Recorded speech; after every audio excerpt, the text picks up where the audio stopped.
اب قرآن آیا، ساری چیزوں کو اپنے اندر لے لیا، گویا کہ تمام صداقتوں کی نگراں ہے، تمام کتابوں کی صداقتیں سمٹ کر آ گئی۔ اب یہ صداقتیں جس کتاب میں بھی اس کی تصدیق تو کرنے والی ہے، تمہاری کتاب کو تو برا بھلا نہیں کہتی۔ ارے فتنہ تو جب پھیلتا، خلفشار تو تب پھیلتا، اور بدامنی تو تب پھیلتی، اشانتی تب پھیلتی، امن و امان اس وقت غارت ہوتا جب تمہاری کتاب کو برا بھلا کہتی۔ یہ تو تمہاری کتاب کی تصدیق کرتی ہے۔ السلام علیکم ورحمۃ اللہ وبرکاتہ۔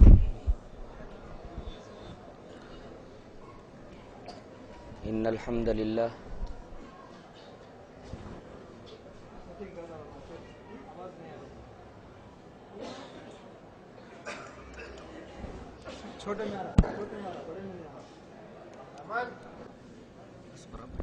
پکڑ ہی نہیں رہے۔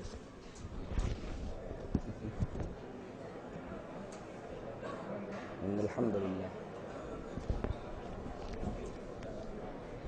اتنے بڑے اجلاس میں اتنا اچھا رسپانس نہیں ہے۔ ونستغفره ونعوذ باللہ من شرور انفسنا ومن سیئات اعمالنا من يهده الله فلا مضل له ومن يضلل فلا هادي له واشهد ان لا اله الا الله وحده لا شريك له واشهد ان محمدا عبده ورسوله يا ايها الذين امنوا اتقوا الله حق تقاته ولا تموتن الا وانتم مسلمون يا ايها الناس اتقوا ربكم الذي خلقكم من نفس واحده وخلق منها زوجها وبث منهما رجالا كثيرا ونساء واتقوا الله الذي تساءلون به والارحام ان الله كان عليكم رقيبا يا ايها الذين امنوا اتقوا الله وقولوا قولا سديدا يصلح لكم اعمالكم ويغفر لكم ذنوبكم ومن يطع الله ورسوله فقد فاز فوزا عظيما اما بعد فان خير الحديث كتاب الله وخير الهدي هدي محمد صلى الله عليه وسلم وشر الأمور محدثاتها وكل محدثة بدعة وكل بدعة ضلالة وكل ضلالة في النار أعوذ بالله من الشيطان الرجيم بسم الله الرحمن الرحيم وكيف أخاف ما أشركتم ولا تخافون أنكم أشركتم بالله ما لم ينزل به عليكم سلطانا فأي الفريقين أحق بالأمن إن كنتم تعلمون۔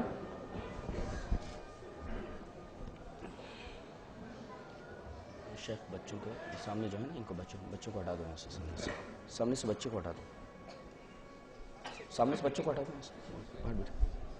بچوں کو ہٹا دو۔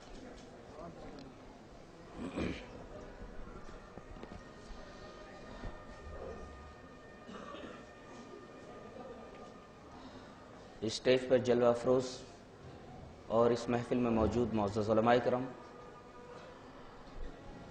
محترم بزرگوں، نوجوان بھائیوں، پیارے بچوں، پردہ نشین ماں اور بہنوں،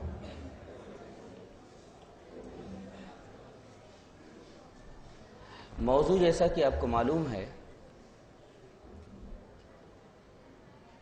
کہ قرآن پیغام امن ہے۔ مطلب یہ ہے کہ قرآن کا میسیج یہ ہے، قرآن کا پیغام یہ ہے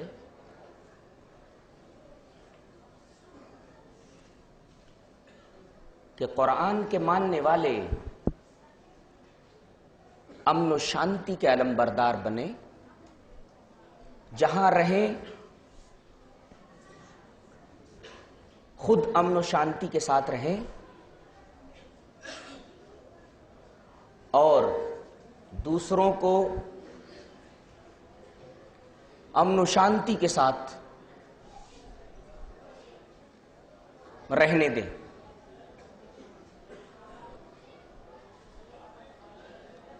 انہیں یہ اجازت نہیں کہ جہاں وہ رہتے ہوں وہاں کوئی انتشار یا بدامنی پھیلائیں۔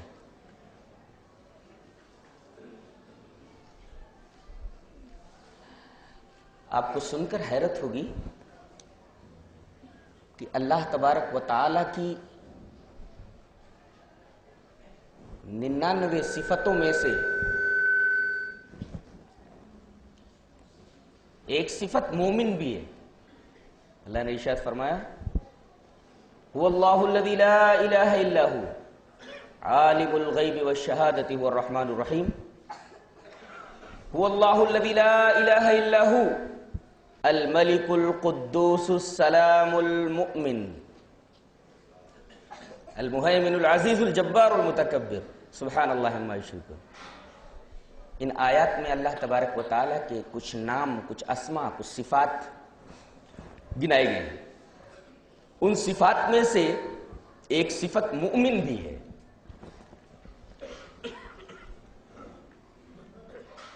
جب آپ ترجمے والا قرآن کھولیں گے اور مومن کا ترجمہ دیکھیں گے تو وہاں لکھا ہوا ہوگا امن دینے والا. مومن کا مطلب کیا ہوتا ہے؟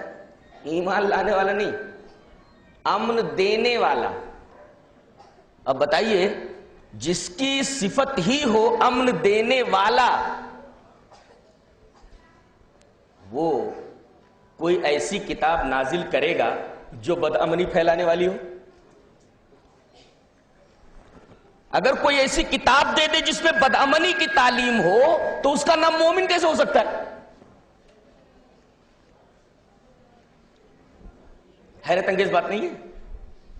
جو لوگ اعتراض کرتے ہیں کہ قرآن فتنوں کو ہوا دیتا ہے، قرآن ذات پات کی بات کرتا ہے،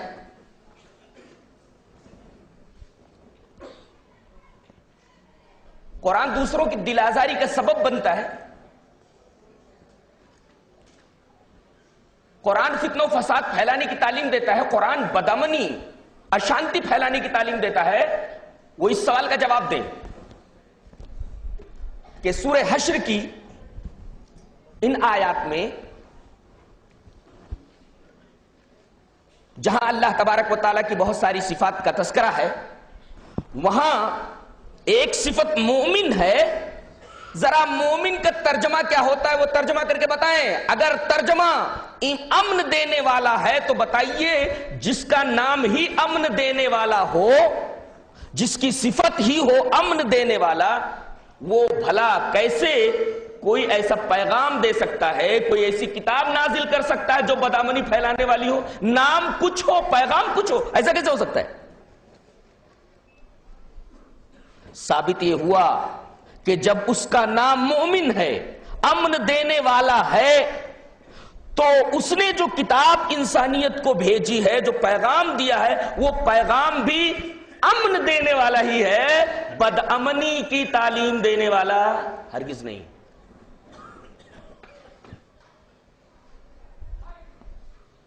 ورنہ اس سوال کا جواب دیں کہ اللہ تبارک و تعالیٰ کی ایک صفت مومن کا تذکرہ کیوں ہے قرآن حکیم میں؟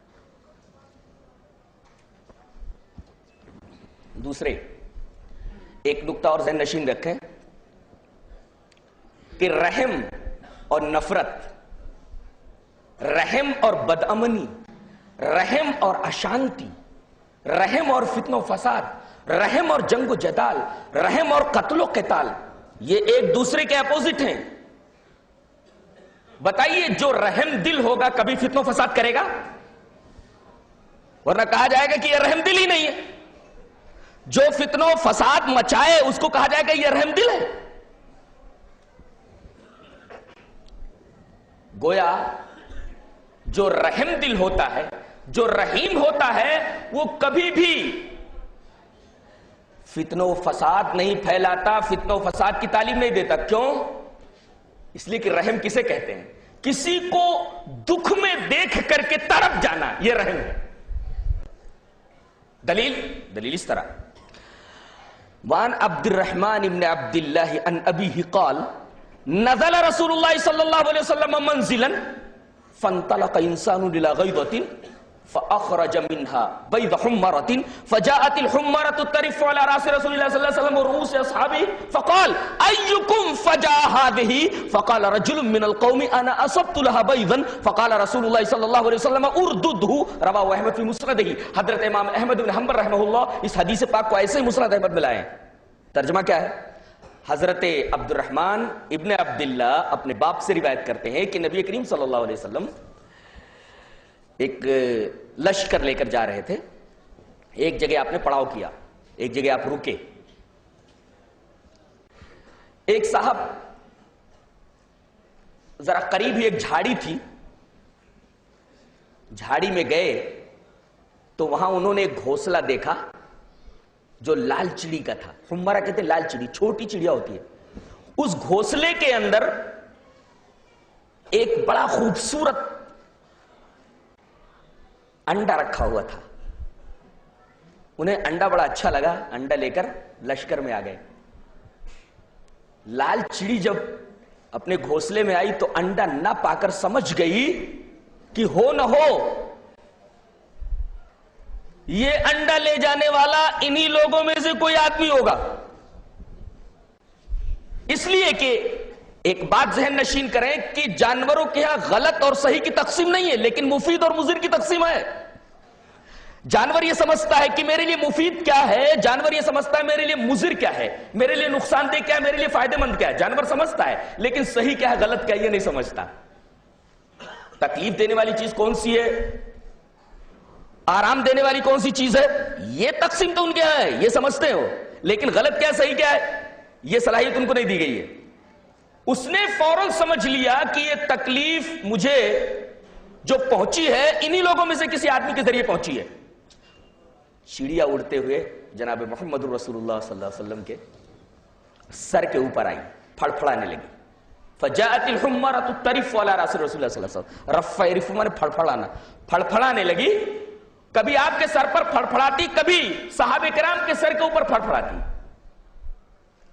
نبی کریم صلی اللہ علیہ وسلم نے اس چڑیا کو دیکھا, چھوٹی چڑیا ہے, اس کی یہ بے چینی, اس کا یہ اضطراب, اس کی یہ پریشانی دیکھ کر کے نبی کا دل تڑپ اٹھا. فرمایا ایکم فجا ہذہ, اللہ کی چھوٹی سی مخلوق کو کس نے درد پہنچایا ہے, کس نے درد مند بنایا ہے؟ بتائیے.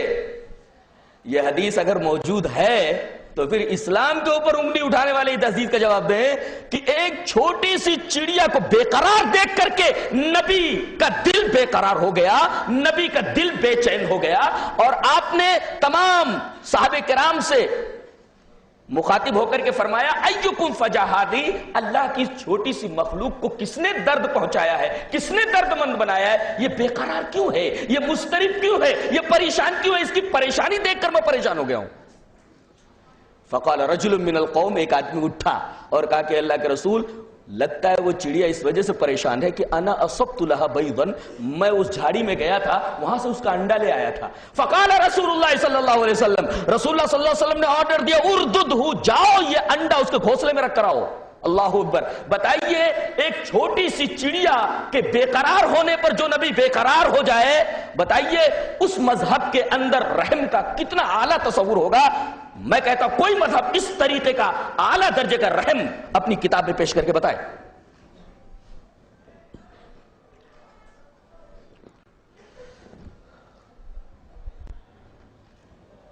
تو جو مذہب رحم کی تعلیم دے, جو نبی اتنا رحیم ہو, وہ بھلا بدامنی کی تعلیم کیسے دے سکتا ہے؟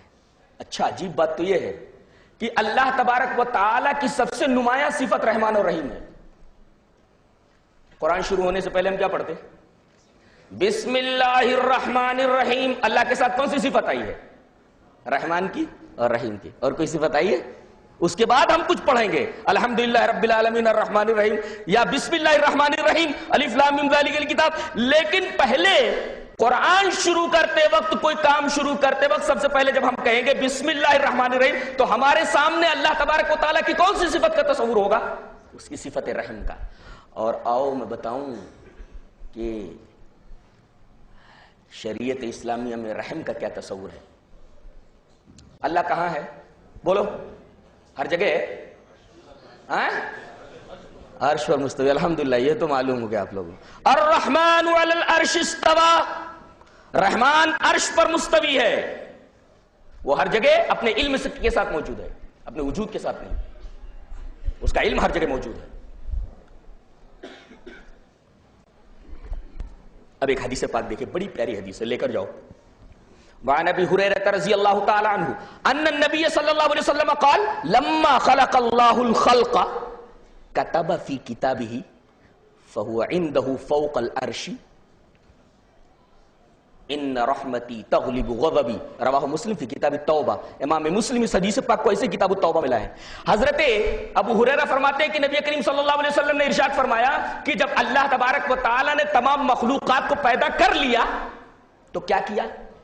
اس نے ایک کتاب میں لکھا. کتب فی کتابہ، اس نے اپنی ایک بک میں لکھا. اچھا، اب سوال یہ ہے کہ وہ بک کدھر ہے اور اس بک میں کیا لکھا؟ دو سوال پیدا ہوتے ہیں نا.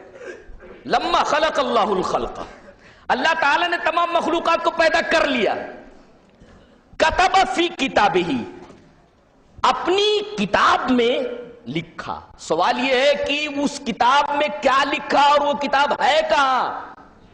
What did he write and where that book is؟ وہ کتاب ہے کہاں؟ یہ دیکھنا ہے. حدیث پاک میں بتایا گیا فَهُوَ عِنْدَهُ فَوْقَ الْعَرْشِ، اتنی معزز کتاب ہے وہ. عرش کے اوپر ہی، جہاں وہ مستوی ہے، عرش پر مستوی ہے نا، عرش کے اوپر ہی وہ کتاب اس کے بازو میں رکھی ہوئی ہے. فَهُوَ عِنْدَهُ فَوْقَ الْعَرْشِ، وہ کتاب عرش پر اس کے پاس رکھی ہوئی ہے. عِنْدَهُ، اس کے پاس رکھی ہوئی ہے. کہاں؟ فوق العرش، عرش کے اوپر. تو پتا چلا وہ کتاب کہاں ہے؟ عرش کے اوپر ہے. کیا لکھا ہوا ہے؟ بتایا گیا ان رحمتی تغلب غضبی، میری رحمت میرے غضب کے اوپر حاوی ہے.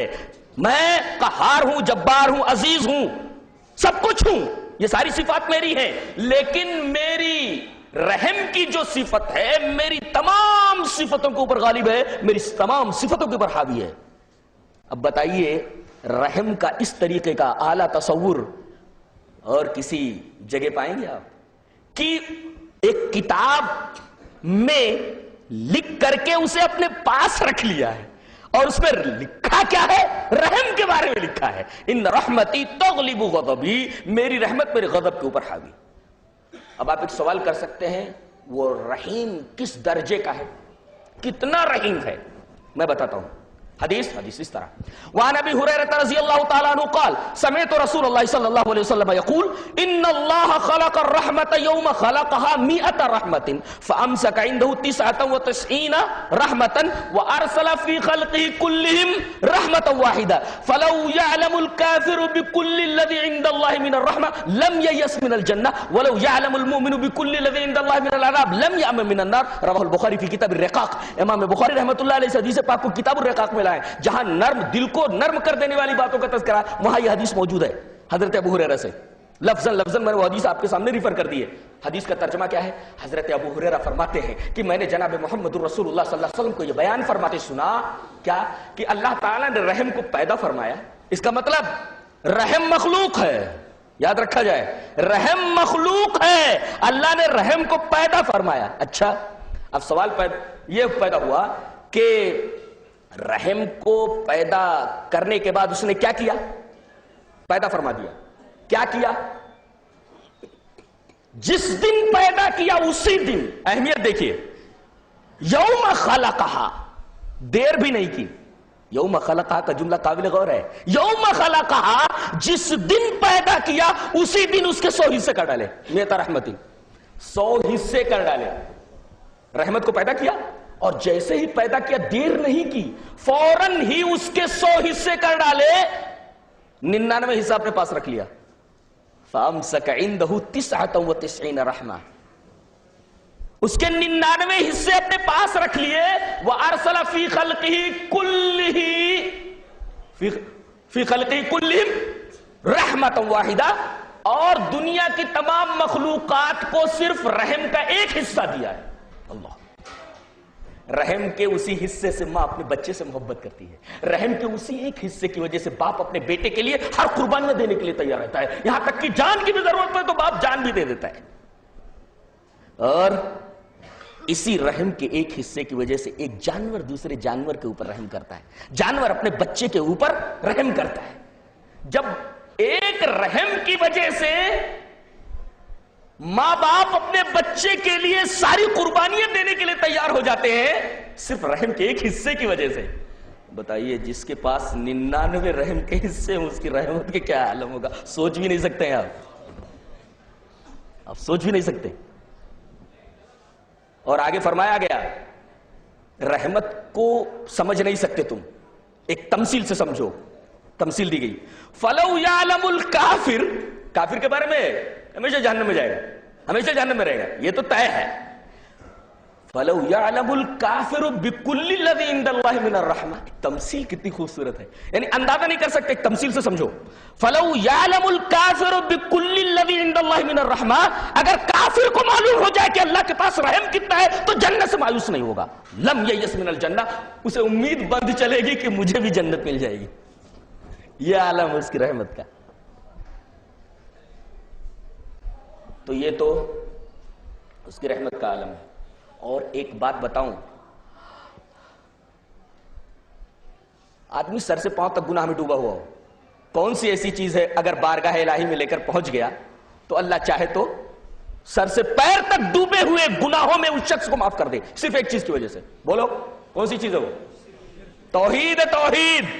جی، سر سے پیر تک آدمی گناہ میں ڈوب کر کے گیا ہو، زمین بھر کر کے گناہ کر کے گیا ہو، صرف ایک چیز لے کر گیا ہو، برابر، تو اللہ چاہے تو بغیر سزا دیے ہوئے معاف کر دے. اس کو معاف کرنے کا کیا ہے؟ کوئی ٹوکنے والا ہے، کوئی بولنے والا ہے؟ وہ جو بول دے کسی کو جرات ہے بولنے کی؟ وہ جو کرے کسی کو ٹوکنے کی جرات ہے؟ نہیں نا. چاہے تو بغیر سزا دیے ہوئے معاف کر دے، اور چاہے تو سزا دینے کے بعد معاف کرے. ایسا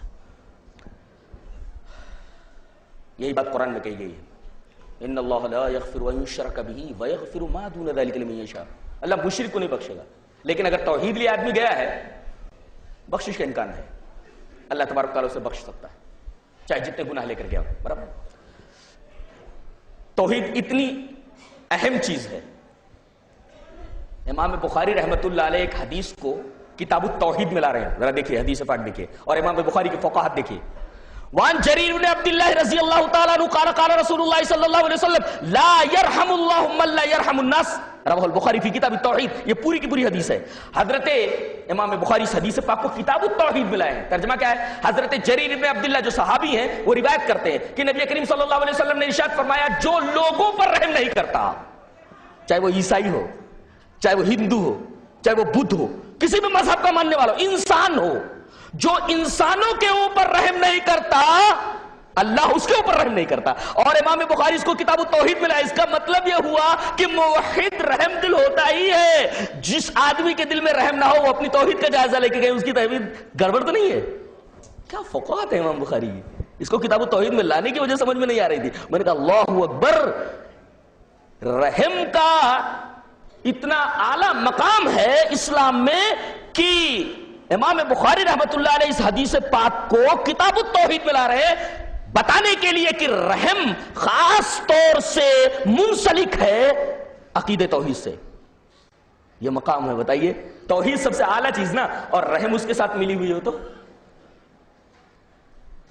رحم کتنا اعلیٰ ہوا. محسوس ہوا نا؟ ارے بھائی رحم توحید سے جڑا ہوا ہے، اور توحید سے بڑی کوئی نیکی نہیں ہے.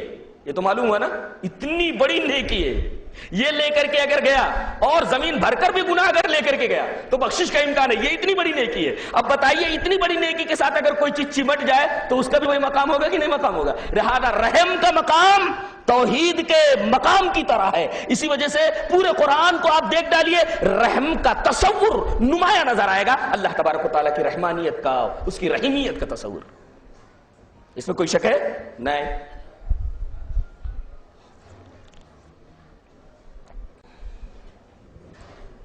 تو وہ رحمان ہے اور رحیم ہے. اچھا، جس کے اوپر اس نے کتاب اتاری ہے وہ کیسا ہے؟ یہ بھی تو سوال ہے. جس کے اوپر کتاب اتاری ہے وہ کیسا ہے؟ وہ بھی رحیم ہے.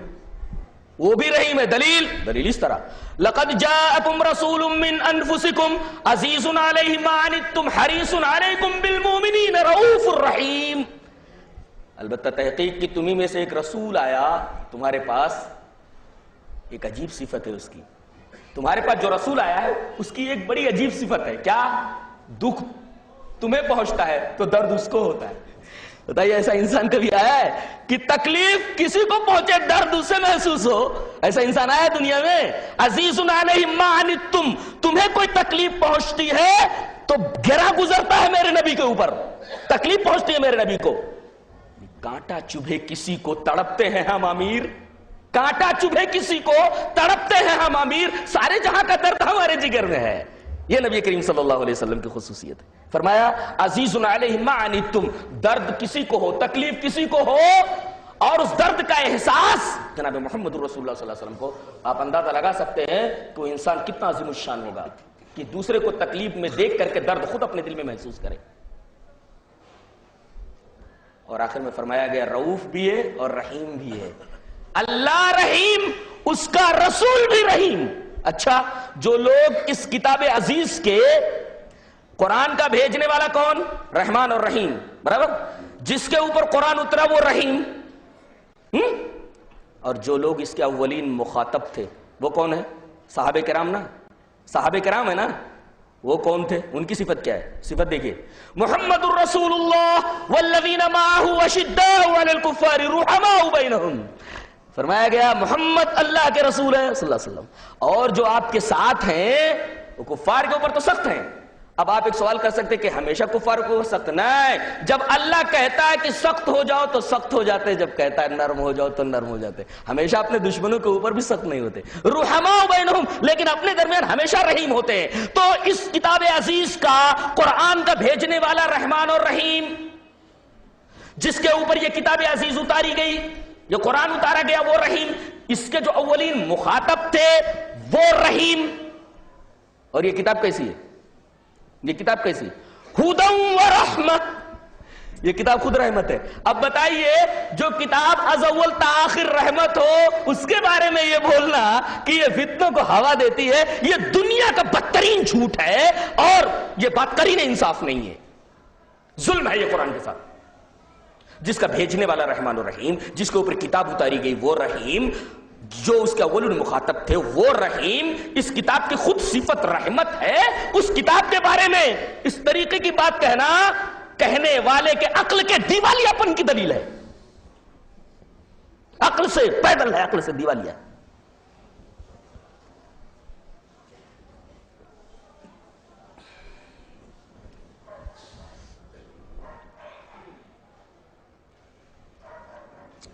آگے بڑھیں، دیکھو بدامنی کہاں پیدا ہوتی ہے؟ اب ہم شروع ہو رہے ہیں یہاں سے، اصل چیز کے اوپر اب ہم آ رہے ہیں۔ بدامنی اور اشانتی کیسے پیدا ہوتی ہے؟ تعصب سے اور ظلم سے، تعصب سے اور ظلم سے۔ ظلم اور تعصب میں فرق ہے۔ ظلم کا مطلب ہے مستحق کو اس کا حق ہی نہ دیا جائے، یہ ہے ظلم، اور تعصب جتنا حق ہوتا ہے اتنا نہ دیا جائے، یہ تعصب ہے۔ ظلم کسے کہتے ہیں؟ اسے حق ہی نہ دیا جائے، یہ ظلم ہے۔ اور تعصب کسے بولتے ہیں؟ جتنا حق ہے اتنا نہ دیا جائے، یہ تعصب ہے۔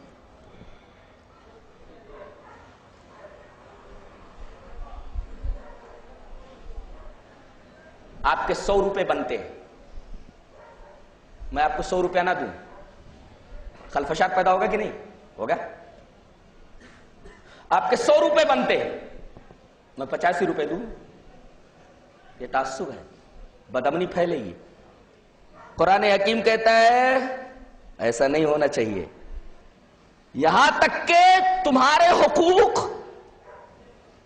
حقوق کا معاملہ یہ ہے کہ دشمنوں کے حقوق بھی تمہارے اوپر ہیں، دشمنوں کے حقوق تمہارے اوپر ہیں، وہ ادا کرنے کیسے؟ وَلَا يَجْرِمَنَّكُمْ شَنَآنُ قَوْمٍ عَلَىٰ أَلَّا تَعْدِلُوا اعْدِلُوا هُوَ أَقْرَبُ لِلتَّقْوَىٰ۔ کسی قوم سے اگر تمہاری دشمنی ہے تو کسی سے تمہاری دشمنی تمہیں اس بات پر آمادہ نہ کرے کہ تم اس کے ساتھ ناانصافی کرنے لگا، یہ دیکھیے انصاف کرنا ہی ہے، عدل کرنا ہی ہے، اور تعصب عدل کے خلاف ہے اور ظلم بھی عدل کے خلاف ہے۔ قرآن کہتا دشمن بھی ہو تو اس کے ساتھ انصاف کیا جائے۔ کسی قوم کی دشمنی تمہیں اس بات پر آمادہ نہ کرے کہ تم اس کے ساتھ عدل و انصاف نہ کرو۔ بتاؤ عدل کرنے کا حکم دیا گیا، یعنی ظلم کرنے کا حکم نہیں دیا گیا، دشمن کے ساتھ بھی تعصب سے منع کیا گیا، یعنی دشمن کے ساتھ بھی عدل کرنے کا حکم دیا گیا۔ بتائیے جو وجہ تھی اشانتی پھیلانے کی، جو وجہ تھی بدامنی پھیلانے کی، جو وجہ تھی خلفشار پھیلانے کی، اس وجہ کو تو کلا کما کر دیا خود اس آیت کریمہ نے، کہ دشمن کے بھی حقوق تمہارے اوپر ہیں، کہ دشمن بھی اگر کوئی تمہارا ہے جانی دشمن تو اس کے ساتھ بھی تم ظلم نہیں کر سکتے، اس کے ساتھ بھی تم تعصب نہیں برت سکتے، اس کے ساتھ بھی تمہیں انصاف ہی کرنا ہے۔ کسی قوم کی دشمنی تمہیں اس بات پر آمادہ نہ کرے کہ اس کے ساتھ تم نا انصافی کرو۔ وَلَا يَجْرِمَنَّكُمْ شَنَآنُ قَوْمٍ عَلَىٰ أَلَّا تَعْدِلُوا اعْدِلُوا هُوَ أَقْرَبُ لِلتَّقْوَىٰ۔ گویا تعصب اور ظلم یہ بدامنی کو پھیلاتے ہیں، اور کہا گیا کہ دشمن کے ساتھ بھی تم انصاف کرو، عدل کرو۔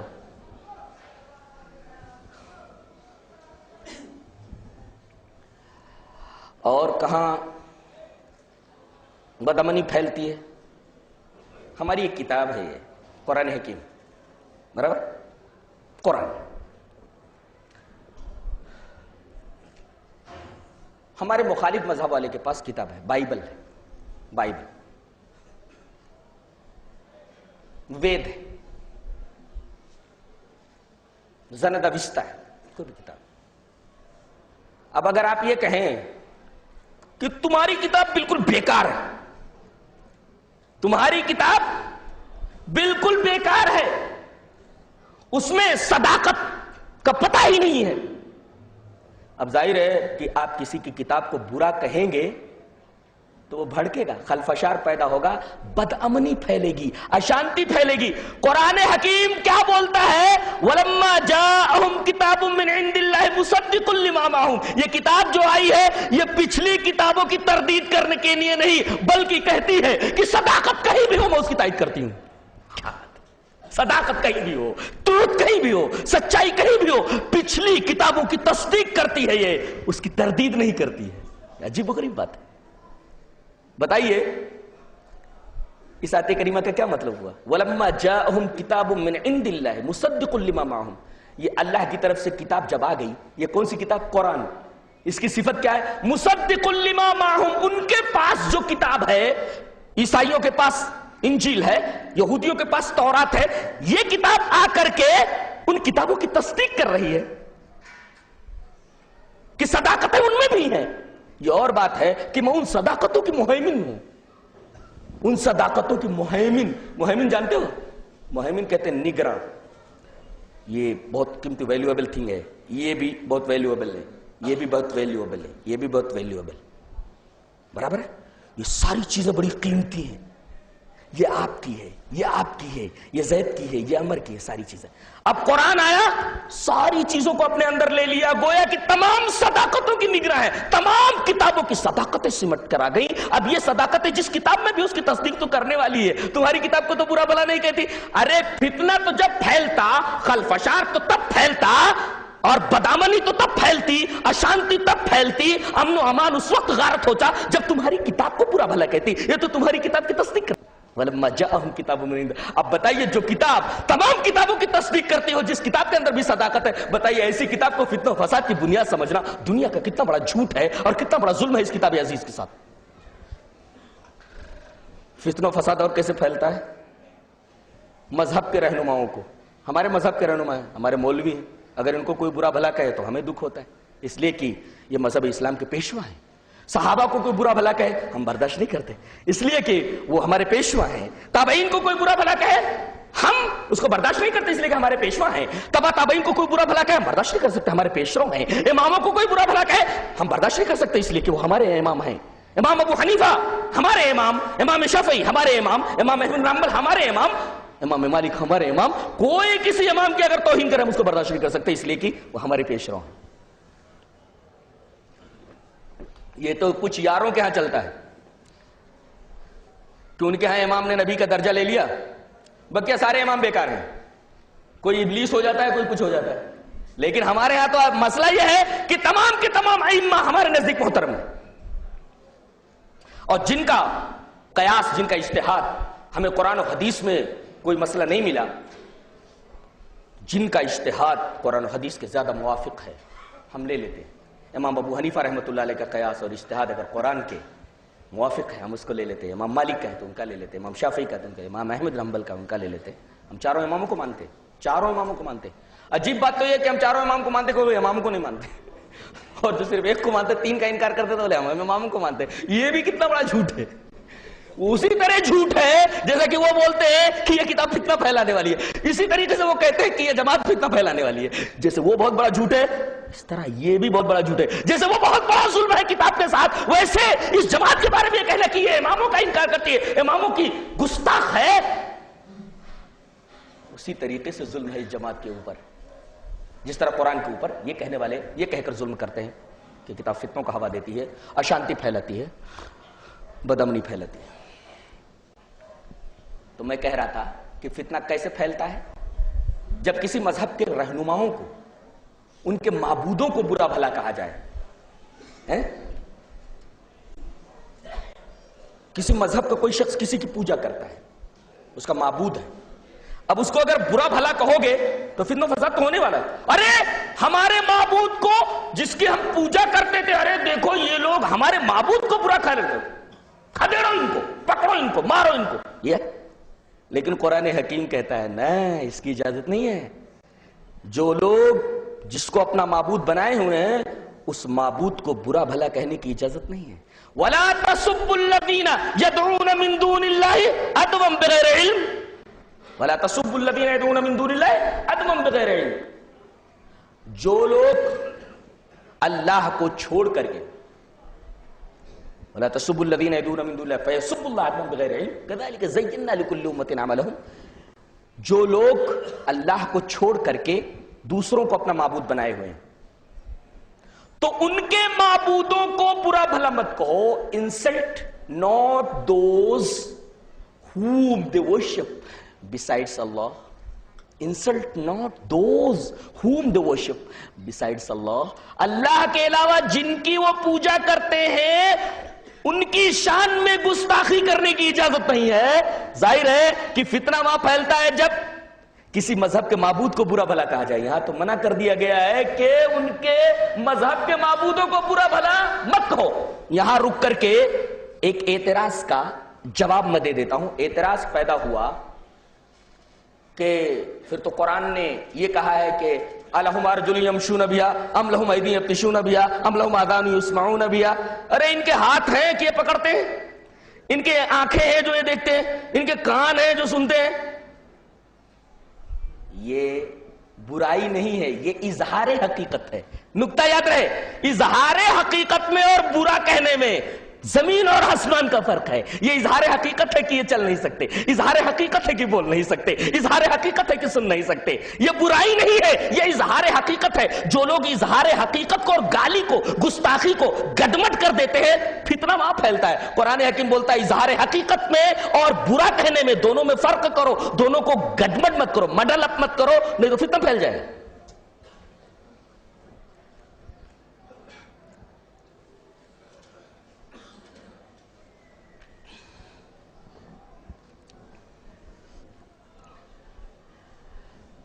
فتنہ کہاں پھیلتا ہے؟ جہاں کچھ لوگ ایک چیز کے بارے میں بولیں یہ ہمارا ہے، یہ ہماری، تمہارا نہیں، فتنہ پھیلتا ہے۔ ہماری کیوں نہیں ہے؟ سامنے والا بول سکتا ہے، فتنہ پھیل سکتا ہے۔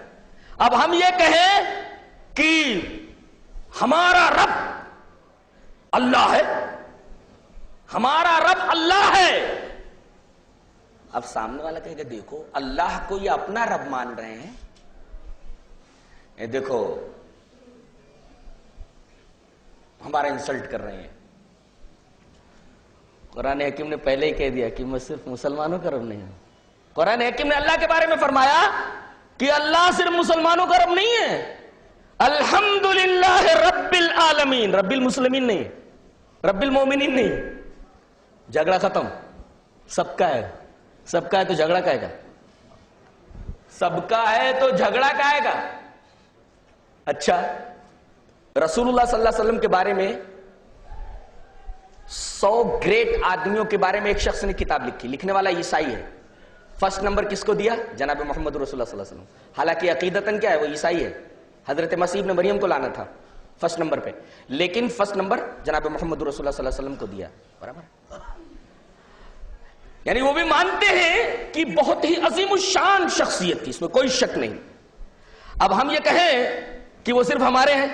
اللہ نے فرمایا جس طرح میں صرف تم لوگوں کا رب نہیں ہوں، میں سب کا رب ہوں، ایسے میرا رسول بھی صرف تمہارا نہیں ہے، سب کا ہے. وما ارسلناک الا رحمۃ للعالمین.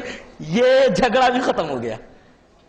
مسلمان نہیں کہہ سکتے میرا رسول ہے، تم بھی بول دو نا میرا رسول ہے، جھگڑا کیا ہے گا؟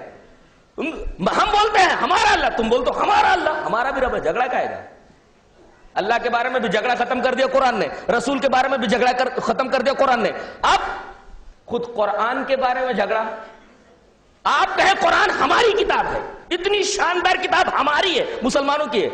قرآن حکیم بولتا ہے ایسا بھی نہیں ہے، میں صرف تمہارا نہیں ہوں، میں تو ہدی للناس ہوں، تمام لوگوں کے لیے ہدایت ہوں.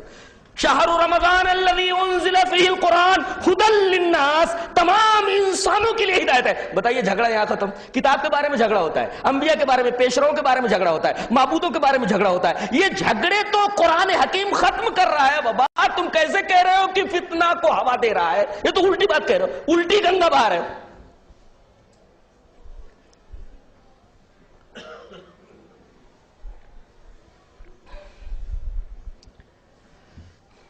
جھگڑا یہاں بھی پیدا ہوتا ہے، شانتی پھیلتی ہے، امن و امان درہم برہم ہوتا ہے. میں اعلیٰ درجے کا، تو مجھ سے چھوٹا. اونچ نیچ جس کو بولتے ہیں، اونچ نیچ. تو پیر میں رہنے کے قابل ہے اس لیے کہ تو دیوتا کے پیر سے پیدا ہوا ہے. ہم لوگ دیوتا کے سر سے پیدا ہوئے ہیں، ہم لوگ حکومت کرنے کے لیے ہیں. جھگڑا یہاں پیدا ہوا اونچ نیچ سے. قرآن حکیم کیا کہتا ہے؟ ایسا نہیں ہے، سب برابر ہو. یا ایھا الناس، دنیا کے تمام انسانوں، کسی بھی مذہب کے ماننے والے تم ہو. یا ایھا الناس انا خلقناکم من ذکر و انثی. ایک مرد اور ایک عورت کی اولاد. چھوٹے بڑے کا مطلب کیا ہوا؟ اور یہ جو شعوب ہے، قبائل ہے، یہ تو صرف تعارف کے لیے ہے. بڑا کون ہے؟ آؤ معیار بتاتا ہوں. تم میں جو سب سے زیادہ اللہ سے ڈرے، تم میں جو سب سے اچھا آدمی ہے، وہ سب سے اچھا، سب سے بڑا وہی ہے. یہاں بڑے ہونے کا معیار بتایا گیا. نہ تو بڑا نہ یہ بڑا. بڑا کون؟ جو سب سے اچھا آدمی ہے، وہ سب سے بڑا. خلقی طور پر، پیدائشی طور پر کوئی چھوٹا اور بڑا نہیں. اقبال نے بڑی اچھی بات کہی ہے. کہتا ہے ایک ہی صف میں کھڑے ہو گئے محمود و ایاز. محمود بادشاہ کا نام تھا اور ایاز اس کے غلام کا نام تھا. نماز میں غلام اور بادشاہ دونوں ایک ساتھ کھڑے ہو جاتے. ایک ہی صف میں کھڑے ہو گئے محمود و ایاز. نہ کوئی بندہ رہا اور نہ کوئی بندہ نواز. بندو صاحبو محتاجو غنی ایک ہوئے، تیری سرکار میں پہنچے تو سبھی ایک ہوئے. انا خلقناکم من ذکر و انثی وجعلناکم شعوبا وقبائل لتعارفوا ان اکرمکم عند اللہ اتقاکم. تم میں سب سے اچھا وہ ہے جو اللہ سے سب سے زیادہ ڈرنے والا ہو. جھگڑا یہاں بھی ختم ہو گیا. اونچ نیچ کی بنیاد ختم کر دی قرآن حکیم نے.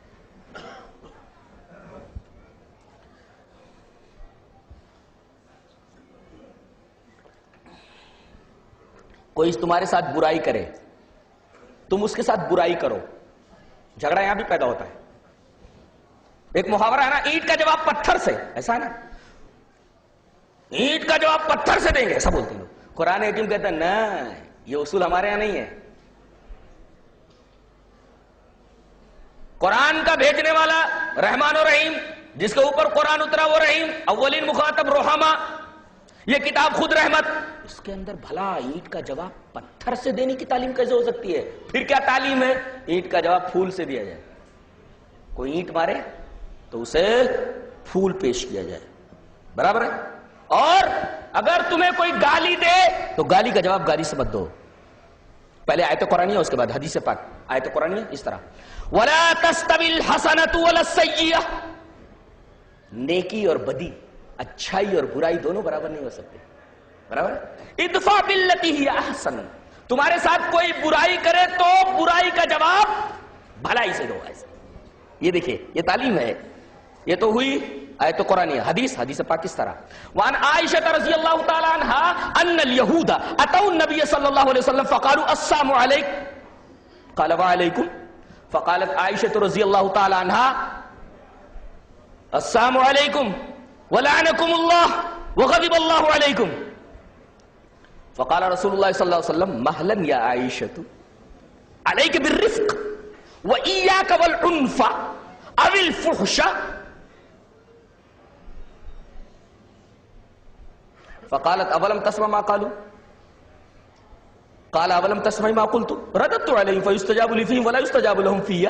رواہ البخاری فی کتاب الدعوات. حضرت امام بخاری جہاں دعاؤں کا بیان ہے کتاب الدعوات میں اس حدیث کو لائے حضرت عائشہ رضی اللہ تعالیٰ عنہ سے. اسی طرح حضرت عائشہ رضی اللہ تعالیٰ عنہ فرماتی بڑا پیارا واقعہ لے کر کے جاؤ آج یہ حدیث لے کر کے جاؤ. حضرت عائشہ فرماتی ہیں رضی اللہ تعالیٰ عنہ کہ کچھ یہودی آئے. بھی مولانا نے اس کی طرف اشارہ کیا, میں حدیث پاک سے اس کی تفصیل بیان کر رہا ہوں کہ کچھ یہودی نبی کریم صلی اللہ علیہ وسلم کے پاس آئے. آتے ہی بولے السلام علیکم. زبان کو تھوڑا گھما کر بولتے تھے السلام علیکم. اچھا اگر السلام علیکم لام تھوڑا سا نہ نکالا جائے تو السلام کا معنی ہوتا سلامتی اور علیہ کا معنی تیرے اوپر سلامتی ہو, اور تھوڑا لام ادھر ادھر ہوا تو کیا ہو جاتا السلام علیکم تیری موت ہو. ہم کیا کرتے ہیں آج, ایک مسلمان دوسرے مسلمان سے ملتا ہے, ایک مسلمان بولتا ہے السلام علیکم, کہتے ہیں وعلیکم السلام. اب لام نکلا کہ نہیں نکلا, اس کا مطلب کیا ہے, جواب دینے والے نے کیا جواب دیا معلوم نہیں. خلوص تو ختم ہو گیا نا. کسی شاعر نے بڑی اچھی بات کہی ہے, سنیں آپ مجھے سنیں. کسی شاعر نے بڑی اچھی بات کہی ہے, رخصت ہوئی خلوص کی خوشبو زمین سے, رخصت ہوئی خلوص کی خوشبو زمین سے, اب ہم کہاں مشین ملے ہیں مشین سے. ایک مشین بولتی ہے السلام علیکم, وعلیکم السلام, یہ دونوں مشینیں ملی اور جدا ہو گئی. رخصت ہوئی خلوص کی خوشبو زمین سے, اب ہم کہاں مشین ملے ہیں مشین سے. ایک مشین بولتی ہے السلام علیکم, وعلیکم السلام, اب لام نکلا کہ نہیں نکلا معلوم نہیں.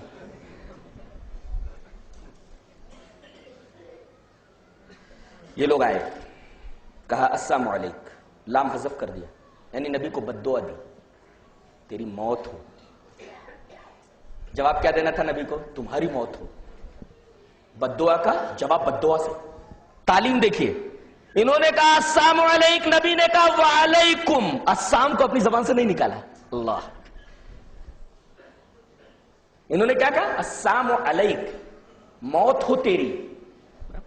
آپ نے کیا فرمایا وعلیکم, سام اپنی زبان سے نہیں نکالا.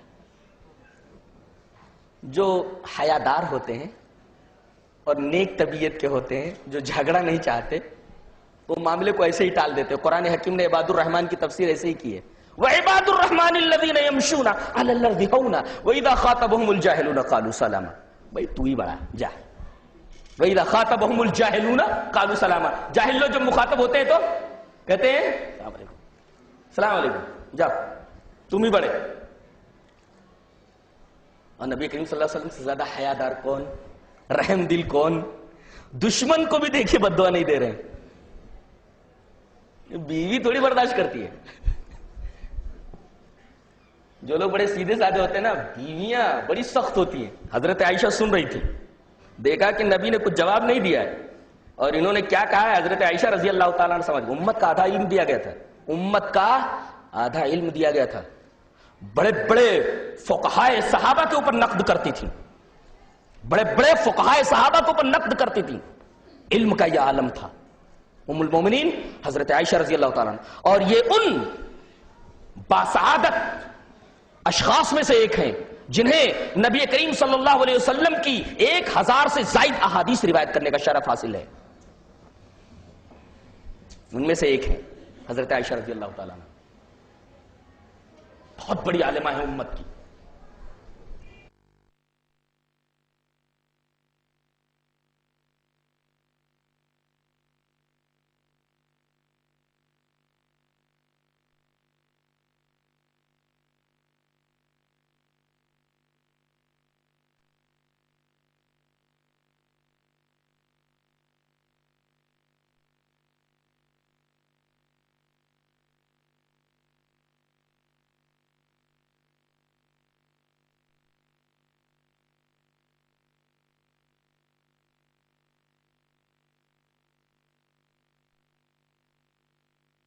حدیث میں انف کا لفظ آیا لیکن لغت میں دیکھا گیا تو عین پر پیش ہے اور نون پر سکون ہے، عنف کا لفظ ہے. اور ابو داؤد کی غالباً ایک روایت میں انف دیکھا میں نے، عین پر اور نون پر زبر ہے، انف پڑھ سکتے اور انف بھی پڑھ سکتے. تو ایاک والعنف، انف کا لفظ آپ ڈکشنری میں دیکھیں گے نا تو آگے لکھا ہوگا تشدد، جس کو انگریزی میں کہتے ہیں وائلنس. برابر؟ انگریزی لغت اگر ڈکشنری دیکھیں گے تو انف دیکھیں گے تو آگے لکھا ہوگا وائلنس. اور ایاکا کا مطلب دور رہو نان وائلنس، یعنی نان وائلنس کی تعلیم ہمارے نبی نے دی ہے. گاندھی جی نے تو صرف پرچار کیا ہے. نان وائلنس کی تعلیم جناب محمد رسول اللہ صلی اللہ علیہ وسلم نے دی ہے. وہ ایاک والعنف کا اور کوئی ترجمہ ہی نہیں ہو سکتا سوائے اس کے. نان وائلنس کرو، اہنسا برتو، ہنسا سے دور رہو، وائلنس سے دور رہو. بتائیے نبی اگر یہ کہے وَإِيَّاكَ وَالْعُنْفَ، وائلنس سے دور رہو، تشدد سے دور رہو، اگر نبی کی یہ زبان ہے، حدیث میں یہ موجود ہے، تو کیسے کوئی کہتا ہے کہ قرآن فتنوں کو ہوا دیتا ہے اور نبی فتنوں کو ہوا دینے کے لیے آیا تھا، بدامنی پھیلانے آیا تھا؟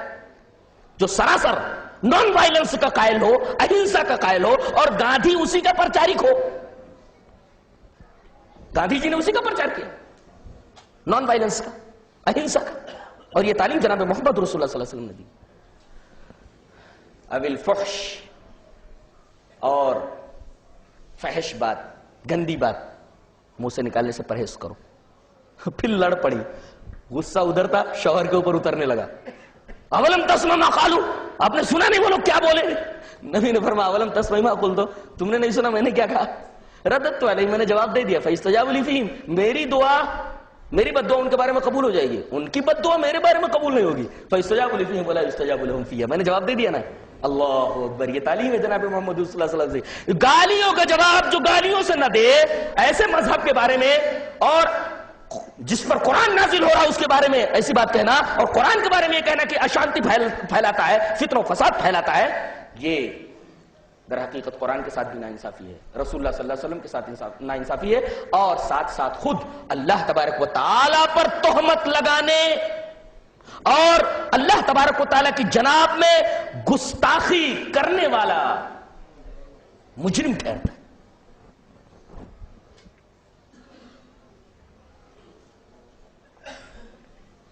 کہتے ہیں ہمیں کافر کہا جاتا ہے. ارے بھائی کافر، کافر تو مسلمانوں کو بھی کہا جاتا ہے. حدیث میں تو مسلمانوں کو بھی کافر کہا گیا ہے، اس کے لیے کیا بولو گا؟ یہ کوئی گالی تھوڑی ہے. ابھی مولانا ایک حدیث پڑھ دیں گے، من ترک الصلاۃ متعمدا فقد کفر. ترجمہ تو یہ ہوگا نا، جس نے جان بوجھ کر کے نماز چھوڑ دی کافر ہو گیا. مسلمانوں کو بھی کافر کہا ہے.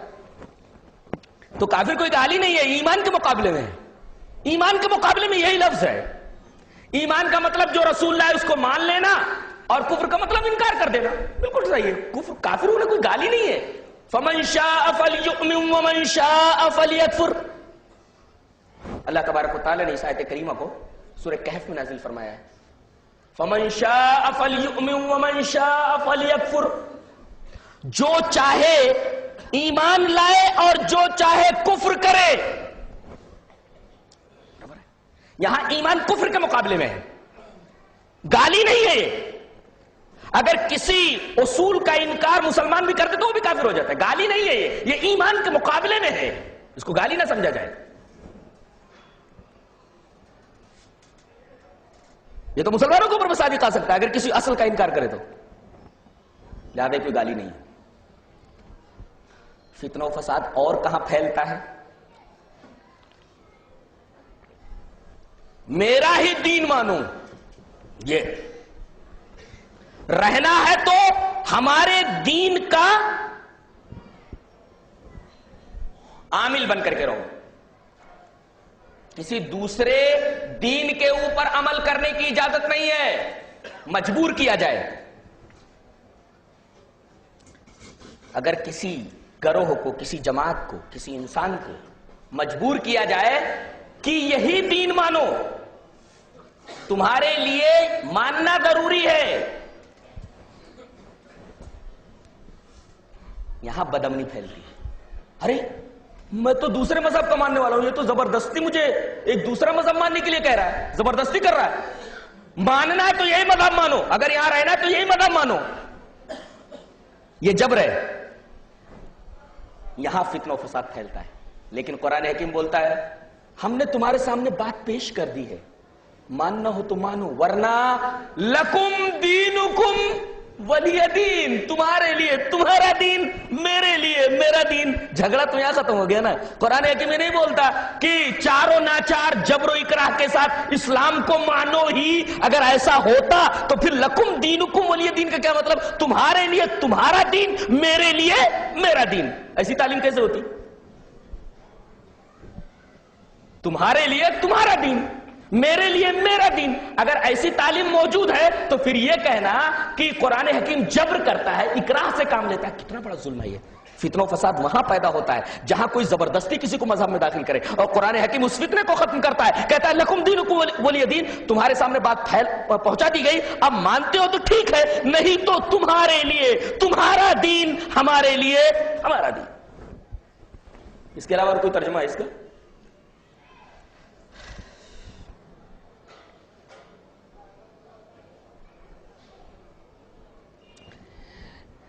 ایک ساتھ رہ رہے ہوں کئی مذہب کے ماننے والے، عیسائی بھی رہ رہے ہوں، ہندو بھی رہ رہے ہوں، مسلم بھی رہ رہے ہوں، سب ایک ساتھ رہ رہے ہوں، ایک ساتھ رہ رہے ہوں. اب مسلمان ہندو بھائیوں کے حقوق نہ ادا کریں، عیسائیوں کے حقوق نہ ادا کریں تو ہندو بھائی بھڑک اٹھے گا، ارے یہ میرا حق نہیں ادا کر رہا ہے. یہاں فتنہ و فساد پیدا ہو سکتا ہے حق کو ادا نہ کرنے کی وجہ سے. سورہ ممتحنہ میں اللہ تبارک و تعالیٰ نے ارشاد فرمایا لا ينهاكم الله عن الذين لم يقاتلوكم في الدين ولم يخرجوكم من دياركم ان تبروهم وتقسطوا اليهم ان الله يحب المقسطين. اللہ منع نہیں کرتا کہ جن لوگوں نے تمہارے ساتھ جھگڑا نہیں کیا، تم کو تمہارے گھروں سے نہیں نکالا، اللہ اجازت دیتا ہے تم ان کے ساتھ بر کرو. بر مانے جانتے ہیں؟ نیکی. اس کو میں سمجھا رہا ہوں ایک مثال سے. بر کس کو بولتے ہیں؟ بر کا مطلب نیکی ہم لوگ کرتے ہیں نا، در حقیقت بر بر سے بنا ہے، بر جس کا اپوزٹ بہر ہے. آیت کریمہ اس طرح ایک عجیب استدلال کر رہے جا رہا ہوں، بہت پیارا استدلال ہے، لے کر جاؤ. ظہر الفساد فی البر والبحر بما کسبت ایدی الناس لیذیقہم بعض الذی عملوا لعلہم یرجعون. یہ جو خشکی اور تری میں فساد پھیل گیا ہے، اس کی وجہ یہ ہے کہ انسان کے ہاتھوں نے ویسے کام کیے ہیں تبھی فساد پھیلا ہے. تو یہاں بر کے اپوزٹ میں بحر ہے. اچھا، آدمی خشکی میں ہوتا ہے تو سکون ہوتا ہے. اب دریا میں کشتی میں بیٹھ گئے، دریا میں چل رہے ہیں تو سکون رہتا ہے؟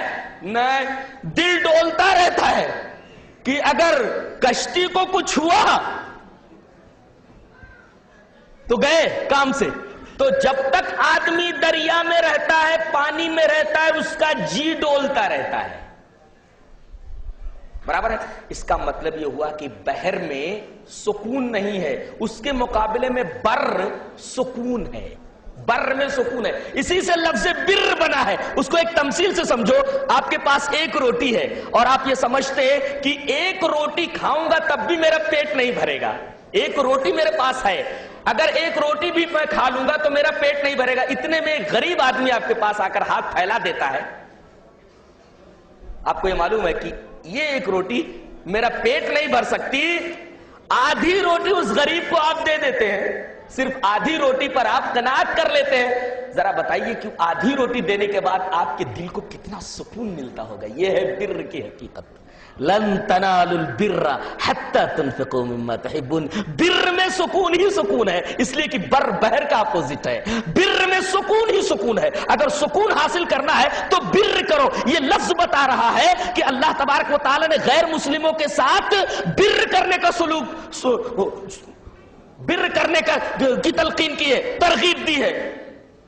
اور بر کا لفظ لا کر کے یہی بتانا ہے کہ سکون ملے گا تم کو اگر ان کے ساتھ تم حسن سلوک کرو. بتائیے ایسی کسی کتاب میں، کسی مذہب کی دوسرے مذہب کے تئیں ایسی تعلیم موجود ہو تو ذرا لا کر بتایا جائے. یہ میں نے ان تبروہم سے استدلال کیا ہے. ان تبروہم وتقسطوا الیہم. اللہ منع نہیں کرتا جو لوگ تمہارے ساتھ لڑتے نہیں, تم کو تمہارے گھروں سے نہیں نکالتے, ان کے ساتھ بر کرنے سے منع نہیں کرتا. یعنی ان کے ساتھ اگر تم اچھا سلوک کرو گے تو تم کو سکون ملے گا. سکون حاصل کرنا تو غیر مسلموں کے ساتھ حسن سلوک کرو. کتنی پیاری تعلیم ہے اللہ. اب ان کے بھی حقوق ادا کرو گے, امن رہے گا کہ بے امنی پھیلے گی, شانتی رہے گی کہ اشانتی پھیلے گی, اہنسا کو فروغ ملے گا یا ہنسا کو؟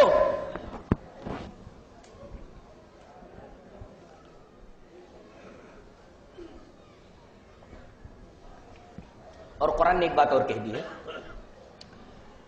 جہاں تک آپ یہ کہتے ہیں کہ اسلام تلوار کے زور سے پھیلا ہے, ایسا کچھ بھی نہیں. لا اکراہ فی الدین, دین میں کوئی زور زبردستی نہیں. اور اگر جبر کے ذریعے کسی کو مسلمان بنانا فائدہ مند ہوتا تو کیا جا سکتا تھا, لیکن اس سے کوئی فائدہ نہیں ہے نا, اس لیے کہ ایمان کا تعلق دل سے ہے, تلوار سے جسم جھکتے ہیں, دل نہیں.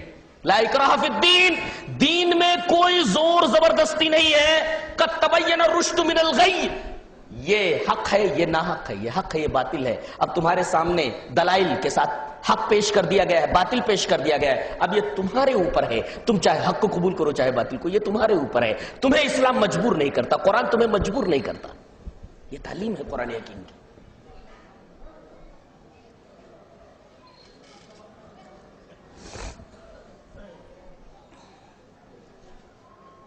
جہاں تک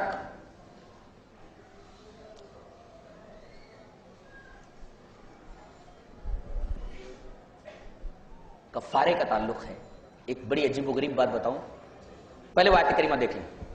وَكَتَبْنَا عَلَيْهِمْ فِيهَا أَنَّ النَّفْسَ بِالنَّفْسِ وَالْعَيْنَ بِالْعَيْنِ وَالْأَنْفَ بِالْأَنْفِ وَالْأُذُنَ بِالْأُذُنِ وَالسِّنَّ بِالسِّنِّ وَالْجُرُوحَ قِصَاصٌ فَمَنْ تَصَدَّقَ بِهِ فَهُوَ كَفَّارَةٌ لَهُ.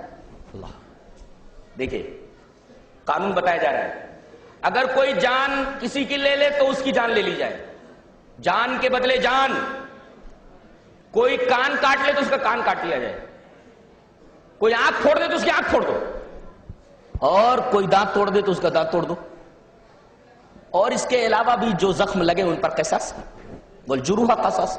لیکن اس کے باوجود فمن تصدق به فهو کفارۃ لہ, اس کے باوجود اگر کوئی بدلہ نہ لے تو اس کے لیے کفارہ ہے اس کے گناہوں کا. کتنی شاندار تعلیم ہے دیکھیے, یعنی بخشش کو اس کے ساتھ جوڑ دیا گیا, عفو کو اس کے ساتھ جوڑ دیا گیا. یہ تعلیم ہے. اس سے اچھی تعلیم اور کہیں ہو تو بتایا جائے. ثابت یہ ہوا کہ قرآن کی جتنی بھی تعلیمات ہیں از اول تا آخر سب عدل پر مبنی ہیں, اور جتنے بھی اصول ہیں سب امن کو رائج کرتے ہیں, شانتی کو پھیلاتے ہیں, شانتی کو فروغ دیتے ہیں. یہاں تک کہ قرآن نے تو کہا ہے کہ سب کے حقوق تمہارے اوپر ہیں, حکومت کے حقوق بھی تمہارے اوپر ہیں جس حکومت میں تم رہ رہے ہو. وَلَا تَبْغِ الْفَسَادَ فِي الْأَرْضِ, جس سرزمین میں تم رہ رہے ہو اس میں تم فساد مت پھیلاؤ. قرآن حکیم بولتا ہے جہاں تم رہ رہے ہو وہاں فساد مت پھیلاؤ. فساد جانتے ہو یہ امن کی عین ضد ہے. فساد اور امن دونوں ایک دوسرے کے مخالف ہیں. قرآن کہتا ہے کہ جس زمین میں تم رہ رہے ہو وہاں تمہیں فساد پھیلانے کی اجازت نہیں ہے. قرآن نے تعلیم دی. ہمارے دیش میں, ہندوستان میں ہم رہتے ہیں, یہ ہمارا دیش ہے, ہماری زمین ہے یہ, اس میں ہمیں ٹیرر پھیلانے کی اجازت نہیں دیتا قرآن. کون کہتا ہے کہ قرآن ہوا دیتا ہے فتنوں کو؟ کون کہتا ہے قرآن بدامنی کی تعلیم دیتا ہے؟ کون کہتا ہے کہ قرآن فتنوں فساد کی بات کرتا ہے, اونچ نیچ کی بات کرتا ہے؟ حکومت کا بھی حق بتایا گیا, اور اگر اس کو وسعت دے دی جائے تو بہت سارے حکومت کے مسئلے حل ہو جائیں. بجلی چوری کرنا حکومت کا حق مارنا ہے, ٹیکس چوری کرنا حکومت کا حق مارنا ہے. قرآن حکیم تعلیم دیتا ہے ٹیکس دو حکومت کو پوری ایمانداری کے ساتھ. بجلی چوری مت کرو, یہ مت کرو, وہ مت کرو. اگر اس آیت کریمہ کے ٹکڑے کو وسعت دے دی جائے تو حکومت کے سارے قوانین کی پابندی آ جاتی ہے. ٹیرر پھیلانے کی اجازت کہاں ہے؟ بعض لوگوں کو شبہات چند آیتوں سے ہوا ہے. مولانا اس کا جواب دے چکے ہیں, میں دوسرے انداز سے دینا چاہتا ہوں. ذرا دیکھیے، کہتے ہیں کہ فَإِذَا انْسَلَخَ الْأَشْهُرُ الْحُرُمُ فَإِذَا انْسَلَخَ الْأَشْهُرُ الْحُرُمُ فَاقْتُلُوا الْمُشْرِكِينَ حَيْثُ وَجَدتُّمُوهُمْ. انگریزی جن لوگوں نے پڑھی وہ جانتے ہیں if condition ہوتا ہے. if condition, if you heat water it will melt. اسی طریقے سے if you heat snow it will melt. تو if کلاس ایک ہے اور پھر اس کے بعد ایک دوسرا کلاس آگے آ رہا ہے. اگر if کلاس کو ہٹا دیا جائے اور پھر اگلے کلاس کو لے لیا جائے مطلب بنے گا؟ یہ تو ایسے ہی ہوا کہ کہا جائے لا تقربوا الصلاۃ اور وانتم سکارا کو چھوڑ دیا جائے. آیت کریمہ یہ ہے کہ جب تم شراب پیے ہوئے ہو، نشے کی حالت میں تو نماز کے قریب نہ جاؤ. تو لا تقربوا الصلاۃ، انتم سکارا کو چھوڑ دیجئے، کہہ دیجئے لا تقربوا الصلاۃ قرآن میں ہے نماز کے قریب مت جاؤ، چلو نماز کی چھٹی ہوئی. تو ان لوگوں نے کیا if کلاس کو چھوڑ دیا ہے. فَإِذَا انْسَلَخَ الْأَشْهُرُ الْحُرُمُ، جب حرام کے مہینے ختم ہو جائے تو مشرکین کو جہاں پاؤ قتل کرو. یہ فَإِذَا انْسَلَخَ شرط بتا رہی ہے کہ یہ مخصوص جگہ کا قانون ہے، یہ مخصوص مقام پر، مخصوص لوگوں کے لیے، مخصوص وقت میں، مخصوص ٹائم کے اوپر، مخصوص حالات کے اندر حکم ہے. یہ ہمیشہ کا حکم نہیں ہے. وَإِنَّ فَإِذَا انْسَلَخَ الْأَشْهُرُ الْحُرُمُ، اور اس کی جزا آگے آ رہی فَاقْتُلُوا الْمُشْرِكِينَ حَيْثُ وَجَدتُّمُوهُمْ. تو اس کو کیا لے لیا گیا؟ فَاقْتُلُوا الْمُشْرِكِينَ حَيْثُ وَجَدتُّمُوهُمْ. ارے اس کلاس کدھر گیا؟ یہ تو آدھا ٹکڑا لے لینا ہوا. لا تقربوا الصلاۃ لے لیا گیا، وانتم سکارا کو چھوڑ دیا گیا. یہاں غلط فہمی پیدا ہوئی ہے.